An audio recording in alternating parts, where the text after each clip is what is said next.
Hi everyone, I am Mohammad Asif and I am your English trainer. So आज मैं फिर आपके लिए एक बहुत ही शानदार स्ट्रक्चर लेकर आया हूं और इस स्ट्रक्चर को आप बड़े ध्यान से समझिएगा। सो वक्त को ज़ाया ना करते हुए I am going to start the class everyone. So आज का जो हमारा स्ट्रक्चर है वो है subject has been, have been plus verb first form और उसमें आईएनजी प्लस सिंस या फिर फॉर प्लस टाइम।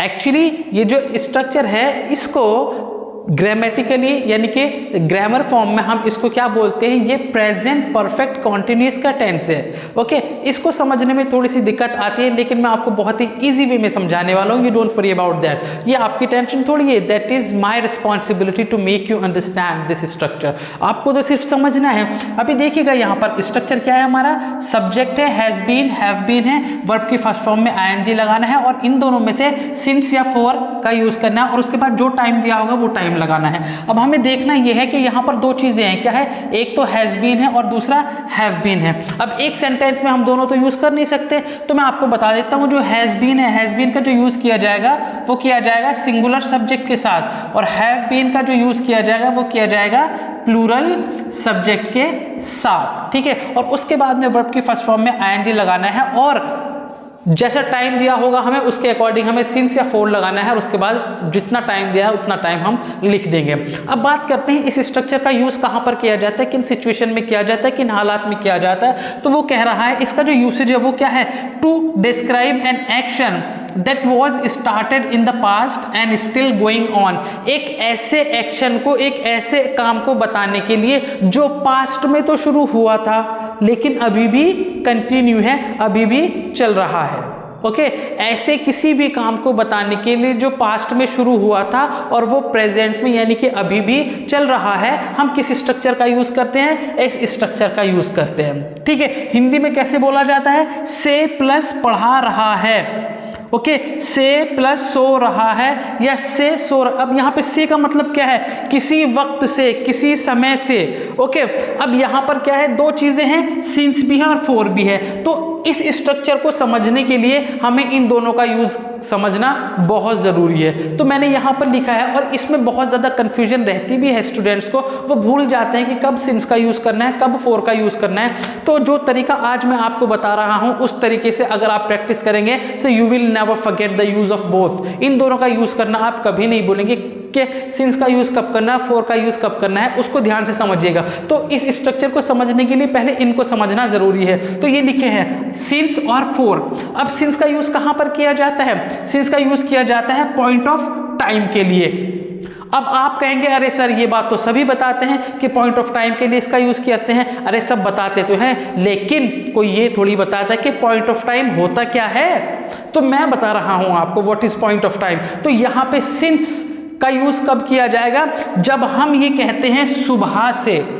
देखो लिखा है मैंने सब, अगर आपने ये याद कर लिया, ये समझ लिया तो फिर आपको कुछ और याद करने की जरूरत नहीं है, आपके डाउट बिल्कुल क्लियर हो जाएंगे, आपको सिंस और फॉर अच्छे से समझ में आ जाएगा।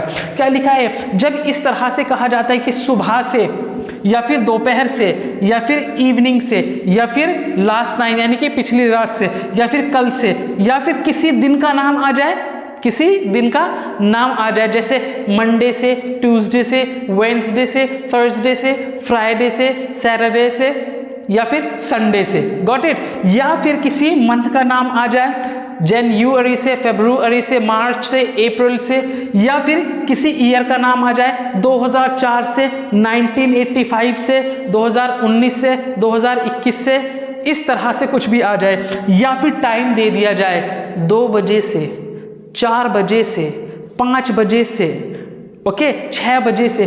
जब इस तरह से कोई भी चीज दी जाती है तब हम किसका यूज करेंगे, सिंस का। ओके, तो ये क्या है, ये सब पॉइंट ऑफ टाइम है जो एकदम पॉइंट टू पॉइंट बात बता रहे हैं कि ये चीज कब से हो रही है, किस तारीख से हो रही है, किस समय से हो रही है, तो उसको पॉइंट ऑफ टाइम बोलते हैं। और पॉइंट ऑफ टाइम के लिए हम किसका यूज करते हैं, सिंस का। ओके, अब बात करते हैं फॉर की। फॉर का यूज कब किया जाता है, for is use to talk about the duration of time. For का यूज किया जाता है ड्यूरेशन को बताने के लिए, पीरियड ऑफ टाइम को बताने के लिए कि कोई काम कितने समय से चल रहा है। ओके, अब इसको समझने के लिए बहुत ही आसान है, जहां पे काउंटिंग दी जाए इस तरह से, ओके, ये समझ लेना कि फोर का यूज करते हैं। एग्जाम्पल के तौर पे हमने मान लिया 2 सेकंड से स्टार्ट करते हैं, या फिर यहाँ पर 10 सेकंड से मान लीजिए, या फिर 5 मिनट से मान लीजिए। सेकंड से स्टार्ट करें और आप सेंचुरी तक पहुंचेंगे, है ना। 2 सेकंड से 5 मिनट से, यानी कि ये जो काम हो रहा है कब से हो रहा है, 5 मिनट से हो रहा है। तो यहाँ पे 5 क्या काउंटेबल है कि नहीं है। इस तरह से 3 आवर्स यानी कि 3 घंटे से, जिनको गिना जा सके 1 2 3, 3 घंटे से, ठीक है। 4 दिन से यानी कि 4 डेज से, यानी 4 दिन से गिना जा सकता है। 5 दिन से, 10 दिन से, 20 दिन से, 15 दिन से, 7 वीक्स यानी कि 7 हफ्तों से, 4 हफ्तों से, 5 हफ्तों से, 2 हफ्तों से, या फिर 6 मंथ्स। अब यहाँ पे मंथ का नाम तो नहीं दिया, यहाँ पे जनवरी तो नहीं कहा, यहाँ कहा गया 6 महीने से, 5 महीने से, 2 महीने से, 1 महीने से, या फिर 5 साल से, या फिर 2 डेकेड्स। डेकेड्स क्या होते हैं, डेकेड्स क्या होते हैं, जिनको बोलते हैं दशक, यानी कि एक डेकेड में 10 ईयर्स होते हैं, ठीक है। तो 2 डेकेड से, 2 डेकेड से मतलब 20 साल से, ओके। अब यहाँ पर 1 सेंचुरी, 2 सेंचुरी यानी कि सदी से। तो जब इस तरह की बात की जाती है 2 सेकंड से, 5 मिनट से, 3 घंटे से, 4 घंटे से, 2 दिन से, 5 दिन से, 4 हफ्तों से, 6 साल से, तो हम किसका यूज करेंगे, 4 का। मुझे उम्मीद है आपका ये डाउट क्लियर हुआ होगा। अगर फिर भी कोई डाउट रह गया तो जब हम एग्जाम्पल्स बनाएंगे ना, then you will understand, okay. अभी देखिएगा यहाँ पर, अब क्या है सब्जेक्ट, इस एक बार स्ट्रक्चर को और देख लेते हैं। सब्जेक्ट आएगा सबसे पहले, उसके बाद हैज बीन या फिर हैव बीन, ये डिपेंड करेगा सब्जेक्ट कैसा है। अगर सब्जेक्ट सिंगुलर है तो हैज बीन आ जाएगा, और अगर सब्जेक्ट प्लूरल है तो हैव बीन आ जाएगा। उसके बाद वर्ब की फर्स्ट फॉर्म, और इनमें से सिंस या फॉर, वो डिपेंड करेगा टाइम के ऊपर के पॉइंट ऑफ टाइम है या फिर ड्यूरेशन ऑफ टाइम दिया गया है, ठीक है। उसके बाद टाइम आ जाएगा। अब देखते हैं एग्जाम्पल कैसे बनाते हैं। एग्जाम्पल बनाते हैं, वह 2 साल से यहाँ रह रही है। अब कोई लेडी है और वो 2 साल से कहीं पर रह रही है, तो उसको बताया जा रहा है कि वो 2 साल से यहाँ पर रह रही है। कितने साल से रह रही है, ये पॉइंट ऑफ टाइम है या ड्यूरेशन ऑफ टाइम है, of course duration of time है। क्यों, क्योंकि यहाँ पर कह दिया हमने कितने साल से, जैसे 5 साल से तो 2 साल से रह रही है, तो ये तो काउंटेबल है कि नहीं। ये ड्यूरेशन हो गया कितने साल का, 2 साल का। कितने साल का पीरियड हो गए, 2 साल का हो गया। अब देखिएगा, वह 2 साल से यहाँ रह रही है। अब वह है यानी कि लड़की है तो शी आएगा, शी। उसके बाद सिंगुलर है तो ऑफ कोर्स हैज बीन आएगा, शी हैज बीन। अब क्या कर रही है, वो रह रही है, तो वर्ब के फर्स्ट फॉर्म में क्या आ जाएगा, ING. She has been living, कहाँ, यहाँ। She has been living here for, अब फॉर क्यों आया, क्योंकि 2 साल है, ड्यूरेशन ऑफ टाइम है। तो she has been living here for 2 years, okay, for 2 years. मैं ईयर्स को सही कर देता हूं, फॉर 2 ईयर्स, ओके।